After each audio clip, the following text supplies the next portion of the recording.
नमस्कार, शीतांजली किचनमध्ये सर्वांचं मनापासून स्वागत आहे। आज आपण मस्त अशी कढी आणि भात बनवते।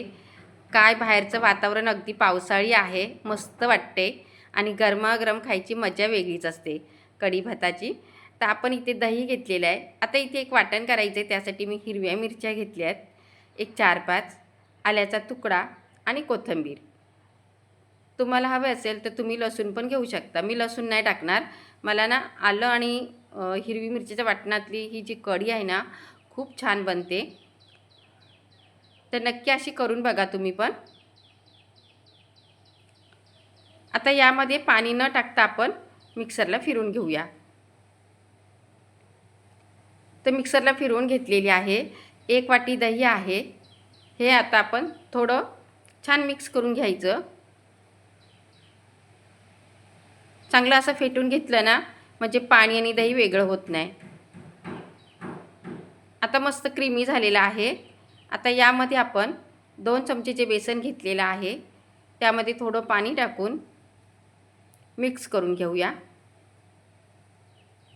असं केल्याने काय होतं, बेसनामध्ये गाठी होत नाही। जर डायरेक्ट आपण दह्यामध्ये टाकलं ना तर खूप गाठी होतात आणि खूप वेळ लागतो मग आपल्याला मिक्स करायला। आता हे मिक्स केलेलं बेसनसुद्धा आपण दह्यामध्ये मिक्स करून घेऊया।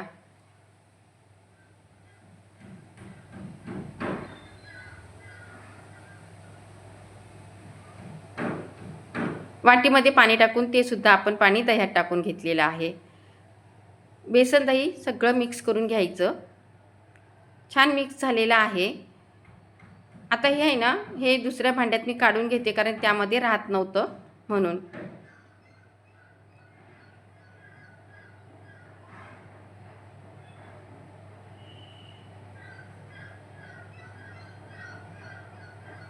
आपण दुसऱ्या भांड्यात काढून घेतलेलं आहे। मैत्रिणींनो, असं जे पावसाळ्याचं वातावरण आहे ना त्यामध्ये असं काहीतरी खायला भेटलं ना त्याची खायची मजा वेगळीच असते आणि खरंच कढी आणि भात खूप छान लागतो खायला। आता आपण कढई ठेवून घेतलेली आहे, यामध्ये तेल ओतून घेऊया। मोहरी टाकले फोडणीला, जिरं टाकायचं आहे, छान मस्त तडतडले। थोडीशी हिंग फोडणीला टाकायची। आपण जे वाटण केलेलं आहे हे वाटण यामध्ये टाकून घेऊया आणि गॅस बारीक करायचा आहे। आता तेलामध्ये आपण परतून घेऊया।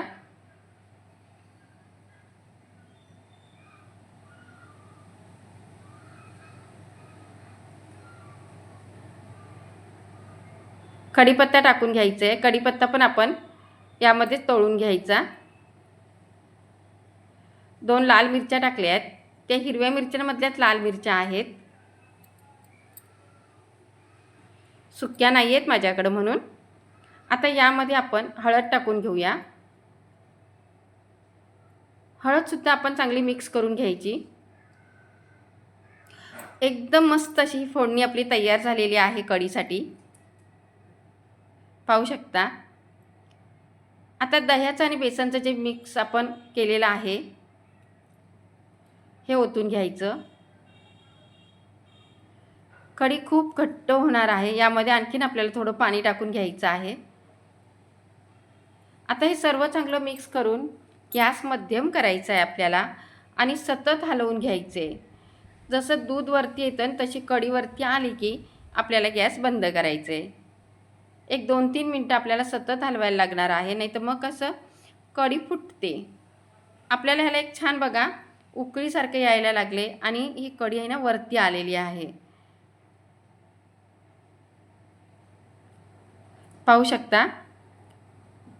आता आपण गॅस बंद केलेला आहे। एक 2-3 मिनटं आपण सतत हलवत राहिल्याने कढी मस्त झालेली आहे बघा, खूपच घट्ट झाले। आता यामध्ये आपण मीठ टाकून घेऊया। मीठ आपल्याला नंतर टाकायचं आहे, जर मीठ पहिले टाकलं ना तर कढी फुटते। आता सर्व आपण मिक्स करून घेतले, पाहू शकता तुम्ही। तर गरमागरम आपली ही कढी तयार झालेली आहे। आता मी भाजी बनवते, अगदी साधी सिंपल बटाट्याची भाजी आहे। कुकरमध्ये तेल ओतून घेतलेलं आहे, तेल साधारण गरम झाले। राई चांगली फुटल्यानंतर कांदा टाकून घ्यायचा आहे।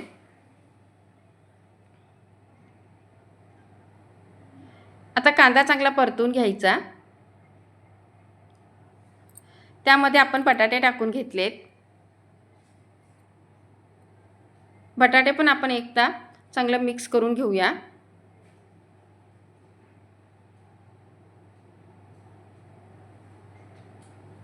त्यामध्ये 2 हिरव्या मिरच्या.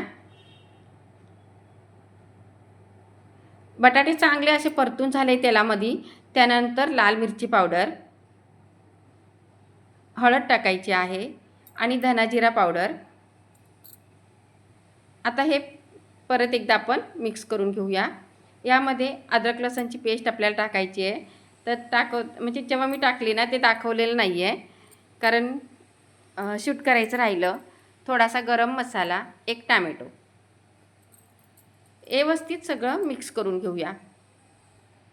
1-2 मिनटं आपण मसाल्यामध्ये चांगली ही भाजी होऊ द्यायची आहे आणि नंतर पाणी टाकायचं आहे. आता यामध्ये थोडं पाणी टाकूया आपण, कारण भाजी आपली रस्स्यावाली नाही तर थोडी सुक्की करायची आहे.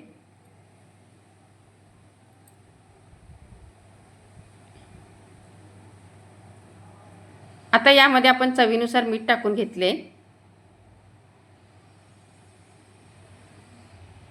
आता कुकरचं झाकण लावायचं आहे आपल्याला आणि 1-2 शिट्ट्या घ्यायच्या आहेत. ते 2 शिट्ट्या झालेल्या आहेत. गॅस बंद केला आहे मी. अगदी कुकर थंड झाल्यानंतर खोलून बघते तर भाजी बघा मस्त झाली. एकदम सिंपल भाजी केली मी, तरीही खूप छान झालेली आहे. आता त्यामध्ये आपण कोथिंबीर टाकून घेऊया.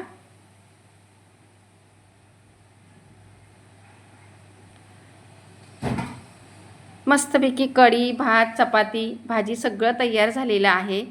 आता इथे आपण बटाट्याची भाजी आणि कढी ताट करून घेते मी. मैत्रिणींनो, नवीन कुणी असाल तर चॅनलला सबस्क्राईब करा आणि बाजूची जी बेल आहे ती सुद्धा दाबा. त्यामुळे माझे जे नवीन व्हिडिओ आहेत हे तुम्हाला पहिले पाहायला भेटतील. पाहू शकता मंडळी, ताट बघूनच तोंडाला पाणी सुटले ना. खरंच मस्त असं हे पावसाळ्यामध्ये खायला. जे वातावरण आत्ताचं आहे त्यामध्ये गरमागरम खाण्याची मजा वेगळीच असते. नक्की बनवा आणि रेसिपी आवडली असेल तर एक लाईक करा. चला मंडळी, या जेवायला. Bye bye.